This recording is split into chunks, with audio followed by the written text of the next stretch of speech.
Fala aí galera do bem, bem-vindos a mais um vídeo aqui do canal Papo Binário, um vídeo que entrou tarde para falar de um assunto legal, que foi o malware VPN Filter. Não sei se vocês viram, mas foi publicado, né, que esse malware tinha infectado aí mais de 500 mil roteadores ao redor do mundo. E é verdade. Bom, eu já publiquei acho que a gente já falou aqui no canal e também já falei bastante no meu trabalho, né, que eu faço sobre malwares que infectam roteadores, né, no geral. Na verdade, um monte de dispositivo que não é computador, mas principalmente roteadores, né, porque são dispositivos que a gente tem em casa. Se você olhar no Brasil, a maioria das conexões são dadas, conexões de internet caseiras, né, de casa. Você deve ter um roteador aí na sua casa. E esse cara é basicamente um computador mesmo, né? Muitos deles rodam Linux e tal, versões meio capadas e tudo. Mas dá para colocar qualquer binário, né, ou script muitas vezes, e rodar código dentro desses carinhas aí, quase como se fosse um computador de grande porte, né? A diferença é que ele tem menos potência, mas ele tem um problema muito sério quando alguém infecta um roteador de outra pessoa, né? Todos os dispositivos que conectam nesse roteador são afetados. Então, por exemplo, eu já falei muito, vou deixar alguns links aqui sobre malware que altera DNS de roteador. Se o roteador da minha casa é afetado com um malware desse, e agora o meu roteador está resolvendo para um DNS malicioso, de posse, né, de cybercriminosos e tal, qualquer dispositivo conectado na Wi-Fi, digamos assim, da minha casa, né, vai sofrer com isso. Então, se eu tentar acessar, sei lá, o site do meu banco pelo celular, ou por um laptop, ou algum vizinho, algum amigo vem aqui em casa e conecta na minha rede aqui de casa e vai usar. Se o roteador está resolvendo para um domínio que não é o do banco, né, por exemplo, todo mundo vai entrar nessa. Então, assim, ele acaba sendo um dispositivo que, em princípio, não teria muito por que ser comprometido, já que ele não tem muita potência, o usuário não está salvando as coisas dele ali, nem nada. Só que, por outro lado, ele é um ponto central por onde passam todas as informações de todos os dispositivos conectados naquela casa, né, saem pela internet através do roteador. Então, desse ponto de vista, ele é muito mais rico para um atacante do que um outro computador, por exemplo, já que ele é o central da coisa, né? E foi pensando nisso que a galera que desenvolveu o VPN Filter, que é esse malware que foi publicado recentemente, a história sobre ele, fez, né, e atacou, pelo menos em 54 países aí.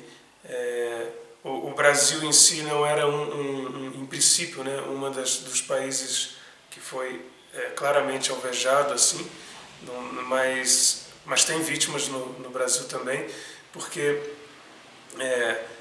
a entrada, como esse malware entra, ainda não está muito claro, né? O que já está claro são como ele funciona, né? Ele tem 3 estágios, né? Uma vez que ele entra no roteador, ele tem, são roteadores baseados em Linux, né? Toda a lista são de dispositivos baseados em Linux.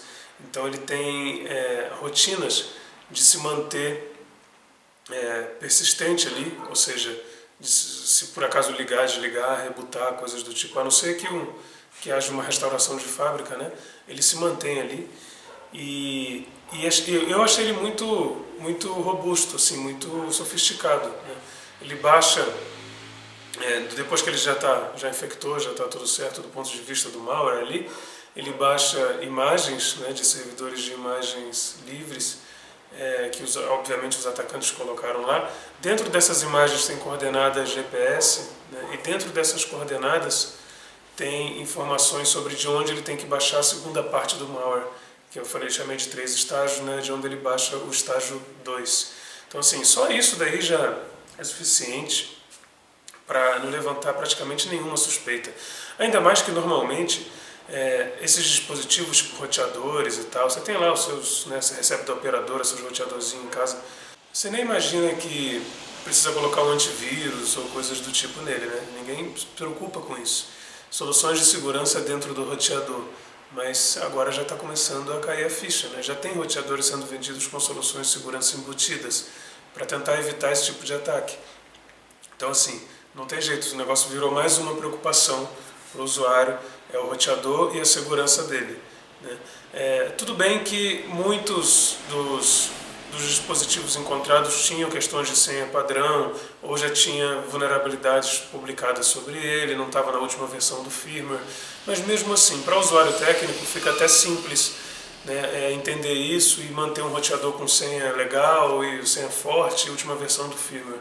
Mas para a massa, né, em escala, isso é muito difícil e vai ser muito difícil. O Brasil está engatinhando nisso. Se os nossos sistemas operacionais não estão devidamente protegidos, né, quiçá os nossos roteadores, né, se os sistemas operacionais desktop, celulares, imagina os roteadores. Então, todo cuidado é pouco, né, vale a pena você dar uma olhada, né, nas configurações do seu roteador, se você tiver um jeito de logar nele, né, tem alguns indícios, né, os indicadores de que você foi vítima do VPN Filter, né, o malware está aí. Existe, vou deixar aqui na descrição os comandinhos que você pode dar para verificar se você é vítima desse malware, mas independente disso, vale a pena buscar a última versão de firmware do seu roteador, ver se tem alguma atualização, fazer a atualização e alterar sempre uma senha longa, forte, enfim, todo aquele processo que você já sabe, para não cair em problemas como esse malware do VPN Filter, né? Voltando a ele, esse segundo estágio dele, ele instala uma série de coisas, né, e permite que quem esteja controlando ele dê comandos, por exemplo, para setar um proxy, ou seja, todo o seu tráfego web vai para um lugar. Tem o terceiro estágio de plugins, onde ele pode simplesmente snifar a conexão, né, e verificar tudo que está passando ali dentro. Ou seja, é uma suíte completa. Esse malware é extremamente modular e avançado no sentido de ver, né, e manipular tudo que está passando diante da rede ali. Então, está passando dados bancários, financeiros e coisas do tipo. Só que assim, dada a sofisticação deles, né, acredita-se que tem muito mais a ver com espionagem, com grupos de cyberespionagem, do que de cybercrime. Porque normalmente o cybercrime é mais lambão, né? E os grupos de espionagem têm esse arsenal normalmente mais bem definido, mais sofisticado. Então, é um malware aí de proporções governamentais, tanto que o FBI se meteu, né, falou, olha, reinicia os seus modems, porque se você reiniciar o modem, você tira o segundo estágio do malware. O primeiro ainda persiste, mas enquanto isso eles estão trabalhando para derrubar e já derrubaram vários do segundo estágio. Então o primeiro estágio sem o segundo não é nada. Então reiniciar pode ajudar, sem dúvida. Se você restaurar para os padrões de fábrica, melhor ainda. Só que isso daí vai ter que ser um usuário técnico, né? Senão o usuário comum faz isso e pode perder as configurações do provedor, um monte de outras coisas.